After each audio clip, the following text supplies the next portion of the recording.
Halo guys, ketemu lagi di Bossy Resto Channel guys. Kali ini Bossy akan membahas mengenai maraknya ojol ya guys ya, ojol atau ojek online ya, dengan memesan makanan atau minuman di rumah makan. Bossy akan membahas apakah itu sebuah potensi ataukah itu sebuah ancaman bagi resto. Simak terus di liputannya Bossy guys. Ya, jadi di era sekarang ini kan era online ya guys ya, sehingga banyak transaksi itu digunakan menggunakan online ya, termasuk dalam hal belanja dan juga membeli makanan. Beberapa aplikasi online ini sudah masuk ke restoran Bossy, khususnya restoran Bossy yang manajemen 1 ini ya. Ada GoFood, ada GrabFood, ada ShopeeFood. Biasanya 3 itu yang paling kenceng atau paling besar. Kemudian bagaimana menyikapinya? Ada ojek online itu, apakah restoran akan menjadi terancam? Menurut Bossy tidak guys ya. Justru dari pengalaman Bossy guys, ojek online ini sangat membantu dalam penjualan ya. Oke, apa ini? Oke sip. Ya, ini jahe. Yuk, matur suwun, makasih. Ini jahe hancur serai madu dengan herbal di restoran Bossy. Oke, jadi kembali lagi guys ya. Jadi kalau menurut Bossy itu adanya ojol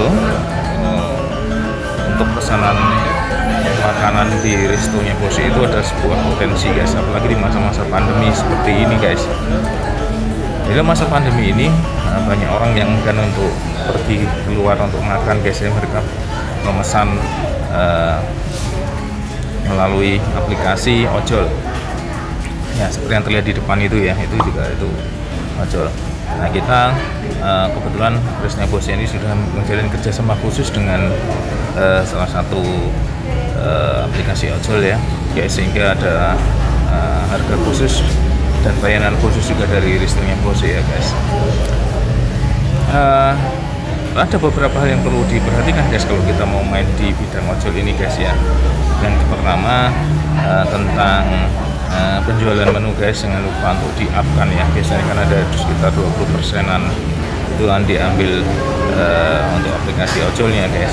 Jadi harga disesuaikan dulu guys. Kalau harga biasa nanti akan mengurangi net profit secara signifikan ya guys. Jadi harus dinaikkan dulu biasanya sekitar 20%. Kemudian yang kedua guys, kalau di tempatnya Bossy Resto ini ya, ini faktor penampilan ya, penampilan dari masakannya dan kemasannya itu harus dijaga dengan optimal guys. Jadi jangan sembarangan kemudian menggunakan misalkan plastik seadanya atau menggunakan kertas seadanya, tidak boleh ya. Jadi harus secara optimal menggunakan kertas atau plastik khusus untuk mengemas ojol ini gitu ya. Bahkan untuk petugasnya sendiri di restoran Bossy ini sudah ada untuk yang mengurusi ojol guys, mulai dari nanti misalkan menerima pesanan, kemudian nanti memprosesnya di dapur, kemudian untuk membungkusnya, dan terakhir itu mengecek sebelum diberikan kepada driver ojol yang mengambilnya. Ya, itu penting guys. Jadi di era sekarang ini pelayanan kepada pelanggan itu bukan hanya pelanggan yang datang saja ke restonya Bossy, tetapi pelanggan-pelanggan yang memesan melalui aplikasi ojol itu juga perlu diperhatikan ya guys pelayanannya, termasuk kecepatannya guys. Tadi yang pertama itu kan tentang pengepakannya ya. Kemudian pengepakan juga termasuk ini guys, higienisitas ya. Itu menggunakan, biasanya kita ada kayak pengingkapnya gitu ya, di pengingkapnya pakai kabel tis atau sejenisnya, jadi rapat ketika diberikan ke pelanggan itu tidak terbuka gitu. Yang kedua tentang kecepatan ya guys ya, yang diperhatikan itu adalah kecepatan dalam pemrosesan ojol Jangan sampai kita memproses terlalu lama sehingga pelanggan terlalu lama menunggu, kemudian menjadikan komplain ya, atau bintang kecil, bintang sedikit maksudnya ya di aplikasinya. Itu soal kecepatan guys. Sebenarnya yang ketiga itu tentang kualitas menu juga harus diperhatikan guys. Pastikan bahwa menu-menu yang Anda masukkan dalam aplikasi ojol itu yang bisa untuk dibungkus, dan rasanya juga tidak banyak berubah ketika dibungkus. Nah, itu juga perlu diperhatikan guys, jangan asal masukkan ke situ ya. Walaupun ya ada juga sih pelanggan yang cuek-cuek saja, apapun itu, mulai dari yang berkuah, mulai yang bakar-bakaran, atau yang apa ya, yang berlemak-lemak dan sebagainya, itu ada juga yang memang meminta untuk dibungkus melalui aplikasi ojol ya pesannya. Namun demikian tetap harus kita sebagai penjual, kita harus kontrol ya mengenai kualitas masakan kita itu ketika dipesan melalui ojol. Jangan sampai nanti dipesan ternyata begitu sampai sana sudah ketika sampai ke pelanggan diterima sudah tidak layak lagi, atau penampilannya jadi buruk sekali ya. Ini tolong betul-betul diperhatikan guys ya, sehingga kalau memang menu-menu yang tidak layak untuk dibungkus ya, ini sebaiknya ya tidak usah dimasukkan dalam aplikasi gitu.